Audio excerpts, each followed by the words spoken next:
Everyone welcome back to my another blog Koyel's লাইফস্টাইলে তোমাদের সবাইকে জানাচ্ছি অনেক অনেক ওয়েলকাম।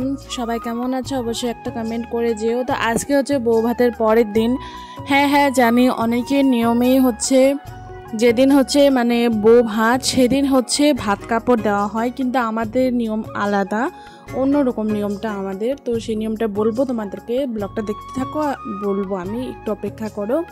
তো দেখো ভাত কাপড়ের সব জিনিস রেডি করে নিয়ে এখন বাইরে যাওয়া হচ্ছে। ঘরের মধ্যে জায়গা কম আর হচ্ছে মানে নানান ধরনের খেলা ঠেলা হবে, যার জন্য আর কি দেওয়া হবে না এখানে। তো ঘরের মধ্যে যেহেতু দেওয়া হবে না, বাইরে দেওয়া হচ্ছে, তো আমরা সবাই বাইরে চলে আসলাম। আর দেখো ঘুমে থেকে উঠে আমি একদম স্নান করিনি, আমার অবস্থাটা একদম খারাপ, আমার চেহারার দিকে একদম যাবা না। ব্লগটা দেখো ভালো করে সুন্দর করে।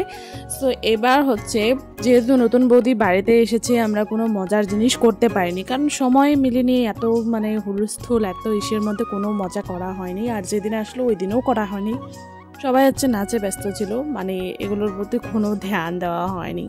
তো এই যে এখন একটু মজা করব আর কি। এটা হঠাৎ করে আমার মাথায় প্ল্যানটা আসলো, জানি না কী করে আসলো, মানে তো বললাম একটা কাকিমণিকে, কাকিমণি বললো ঠিক আছে ব্যবস্থা করো তাড়াতাড়ি। তো এটা ব্যবস্থা করতে আর কিচ্ছু লাগে না, শুধু একটা স্যান্ডেল লাগে আর হচ্ছে গামলাটা লাগে। তো ওই যে ঢেকে দিয়েছে রুম করে, বলেছে এখানে প্রণাম করে, এখানে ঠাকুর আছে, ঠাকুর না মানে অ্যাকচুয়ালি এটা নিয়ম আর কি, করতে হয়। সো এরকম করে বলেছি। আর দেখো ওরা সত্যি অরিজিনালি ওরা ভক্তিটা করলো, মানে তারপরে বলছিলাম বৌদি তুমি ওটা উঁচা করো তো, মানে ওটার মধ্যে একটা ইন্টারেস্টিং বস্তু আছে যেটা দেখলে তোমাদের মনটা ভালো হয়ে যাবে। তো এরকম করে বলাতে ওরা হচ্ছে দেখো দাদাও একটু ভাবছিল, ওখানে বৌদিও ভাবছিল, এগুলো মজা তো হয়, এগুলো দেখো এখন উঁচু করবে। এই দেখো একটু তো হালকা দেখে নিয়েছে, তারপরে বললাম না একটু উঁচু করলে হবে না, পুরোটা উঁচু করতে হবে, পুরোটা উঁচু করে দেখো। এই হলে আমার মানে কোনো স্যান্ডেল খুঁজে পাচ্ছিলাম না, আমার স্যান্ডেলটাই দিয়ে দিয়েছি ওখানে। এই আর কি, সবাই হাসাহাসি করছিলাম এটা নিয়ে।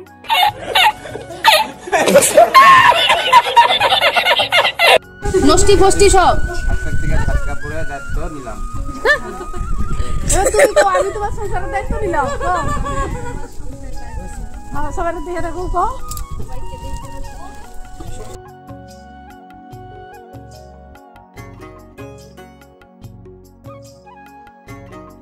এরপরে হচ্ছে বৌদি দাদাকে পা ধুয়ে দিচ্ছে, যেটা নিয়ম সেটা তো করতেই হবে গাইস। তো এই দেখো এটা হচ্ছে আর একটা নিয়ম।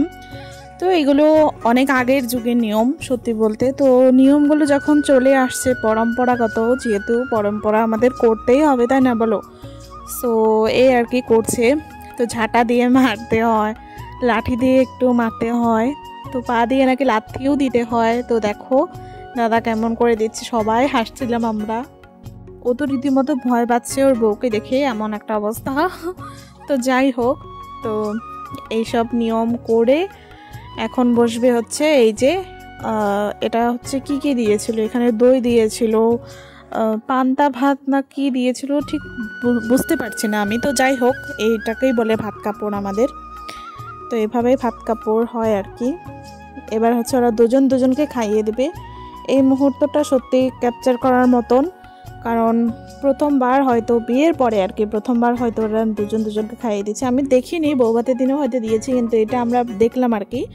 তো ভালো লাগলো। তো এরপরে দেখো মজা করার জন্য ওদের গায়ে জল ঢেলে দিলাম, কারণ হচ্ছে ওদের পুরো মুখটাই দেখো কি অবস্থা। তো যাই হোক এইভাবে ঢেলে দিলাম জলটা আমি।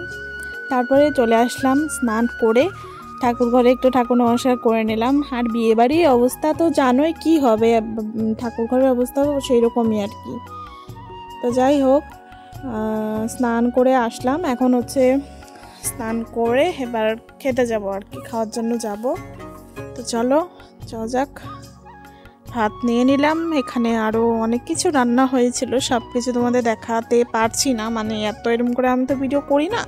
যাই হোক নর্মালভাবে যতটুকু পারছি করছি, তোমাদের দেখাচ্ছি।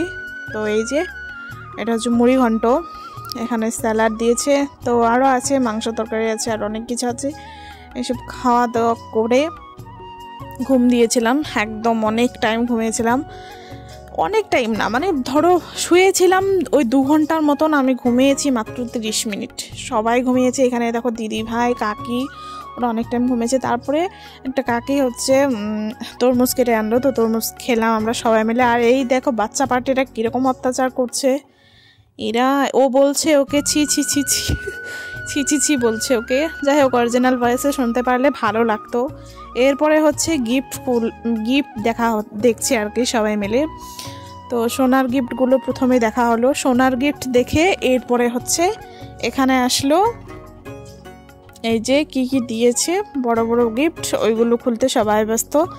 এখানে সবাই বলছে এখানে কিসের মেলা বসেছে এই আর কি। তো দেখছিলাম ভালো ভালো জিনিসই পেয়েছে। সব তো আর খুলে দেখা সম্ভব না, অনেক জিনিস উঠেছে, সেগুলো খুলে দেখা একদম সম্ভব না। যে কয়টা আর কি পাঠ্যপক্ষে যে কটা মানে খুলে দেখা সম্ভব সে কটা দেখছিলাম আর কি। তো আমার অত ইন্টারেস্ট লাগছিল না, আমি রান্নাঘরে চলে আসি, কারণ আমার প্রচণ্ড খিদে পেয়েছিল। সে কখন খেয়েছি, দুপুরে খেয়েছি, মানে আর ভালো লাগছিল না। তো বাবা, মা আর কাকি চলে আসলাম আমরা সবাই মিলে রান্না করে। বাবা বেরিয়ে গিয়েছিল, ওই দুধের প্যাকেটটা খুলতে পারছিল না বলে বাবাকে ডাকা হয়েছিল। তো যাই হোক, এরপরে দেখো মইটাকে সুন্দর লাগছে, আমি ক্যাপচার না করে পারলাম না।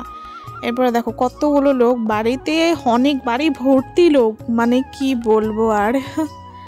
সবাইকে চা মুড়ি এভাবে বসে, মানে এই আনন্দের কোনো ভাগ হবে না গাইজ, সত্যি বলছি। এটা মানে নেক্সট লেভেলের আনন্দ। তারপরে এখন হচ্ছে দাদা ফুচকা নিয়ে আসছে সবার জন্য। তো এখন সবাই বসে এখানে ফুচকা মানে খাবো। তো ফুচকা খেয়ে দেখো আমি বাবুর সাথে একটু মানে কি বলবো ফাজলামি যাকে বলি, ফাজলামি করার জন্য বসলাম। ও ফোন দেখছে, ওকে বলছে আমার সাথে দুষ্টুমি কর, খেলা কর, এভাবে সারাদিন ফোন দেখিস।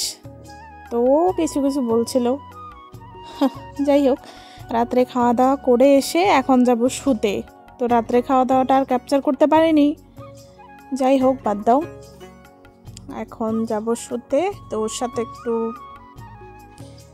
দুষ্টুমি করে তারপরে হচ্ছে দেখো পান খেতে যাব, মিষ্টি পান। তখনই দাদা ভাই দেখি আইসক্রিম নিয়ে এসেছে, সবাইকে তখন আইসক্রিম দিচ্ছে। তো যাই হোক, এখন তারপরে শুতে যাব।